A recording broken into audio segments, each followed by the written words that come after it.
Hi guys, so now we're moving on to scene 4 in Act 1. Don't forget to subscribe to the channel, like the video and hit the bell so you get notifications when we move on to scene 5. So key characters, we've got King Duncan, Malcolm, Macbeth and Banquo.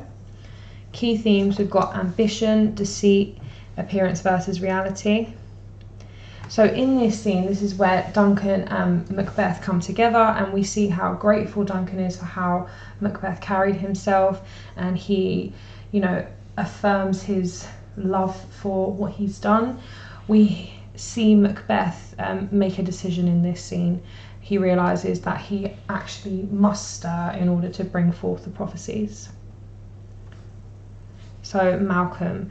When Malcolm reports to his father, he tells him that the traitor Thane of Cawdor knew what he had done and was a disgrace in the end of his life, and whilst he died he implored to your highness and set forth a deep repentance. Nothing in his life became him like when he left it, so he knew what he had done was disgraceful and that he would be punished for it in the afterlife, so he asked for forgiveness, and this was the most noble thing he'd done.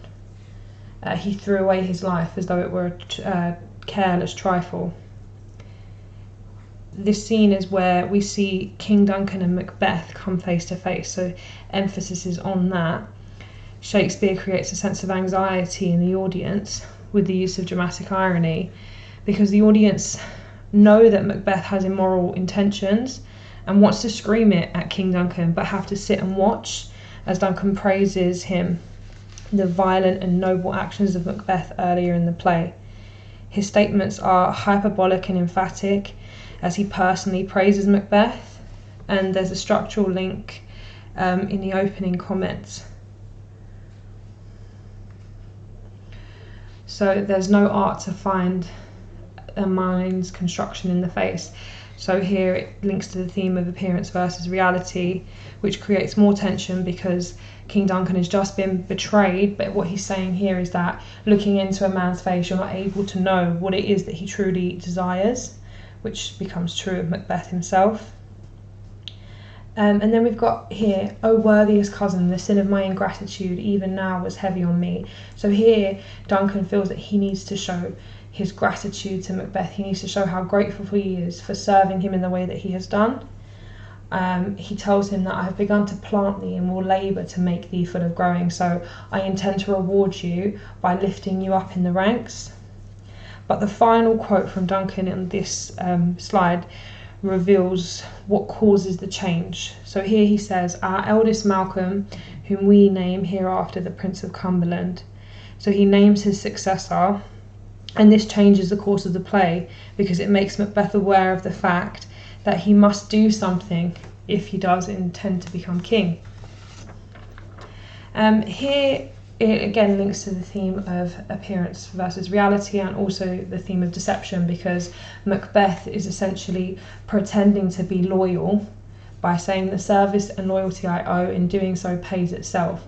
So here a huge sense of dramatic irony, because Macbeth is telling Duncan, you don't have to give me anything, you do not have to reward me, it's my role on this earth to serve you. We are your children and your servants. Again, adds to the tension because the audience is aware of his disloyal desires. After hearing that Duncan has named his successor, the scene ends with Macbeth's aside. So the Prince of Cumberland, that is a step on which I must fall down or else overleap, for it is in my way it lies. Stars, hide your fires, let not light see my black and deep desires. The eye wink at the hand, yet let that be which the eye fears when it's done to see. So Macbeth here has made a decision that he must overleap, so he must do something to jump over the barrier of Malcolm, the king's successor. So obviously we have gone through that there's loads of dramatic irony in this scene, so this technique helps the audience to understand what the witches meant in the opening about being vigilant to look out for fair and foul characters. So here we see it in the hyperbolic and grateful praises of the king towards Macbeth, but as the audience, we're aware that he actually has immoral desires. Macbeth's treachery further amplifies the anxiety of the audience in his aside because it determines his actions. Shakespeare juxtaposes light and dark in Macbeth's aside to reveal the struggle Macbeth is faced with. Here he's deciding whether to be fair or foul in character. Shakespeare uses pathetic fallacy to present Macbeth's awareness of his heinous immoral thoughts. So he asks the sky to darken and to shield him from God's eyes, as he shut his own eyes to protect him from watching as he commits the act. This links to the themes of deceit and ambition, because Macbeth knows that he will be punished for deceiving the king, but his ambition is his fatal flaw. It's essentially the thing that causes his downfall, as it leads him to act violently in order to achieve. And we've got foreshadowing also. So King Duncan is aware that he can't trust anyone after being betrayed. In the same scene, Macbeth hints to the audience that he'll have to take violent action against him. So he is also another that Duncan shouldn't trust. So contextual factors. So here we have on the right hand side is a picture of the great chain of being, and obviously the left hand side, it represents the king being all powerful and godly in Shakespearean England. So power of religion is prevalent in this scene, as it causes Macbeth to struggle with his choice of whether or not he should act to bring forth the prophecies. It links to the divine right of kings and the belief that they derive their power from God, because to commit any sin against him was immoral, and their desire the authority on earth from God himself. And to harm him would disrupt the great chain of being on the right hand side, where God and angels are at the top and then kings underneath. So what you need to consider whenever you're reading through this is where, so we've met Macbeth through the perspective of other characters, then we meet Macbeth where he comes face to face with the witches, and we see that he genuinely is a very determined and ambitious person. We also see that he lacks fear with the witches.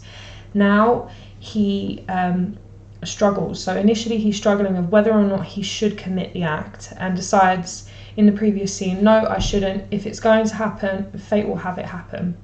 Now he's been told by the king that he's actually not been named his successor. So this is the changing point in the play, because now he has decided that I have to do something if I intend to succeed. So I hope you've enjoyed this video. If anything I've said has not made sense, look back on the previous video so you can make links to the different scenes, and also look at the structural factors as it goes on. So how we're led to meet Macbeth, how we see King Duncan's reaction to him. Yeah, see you in the next video, guys.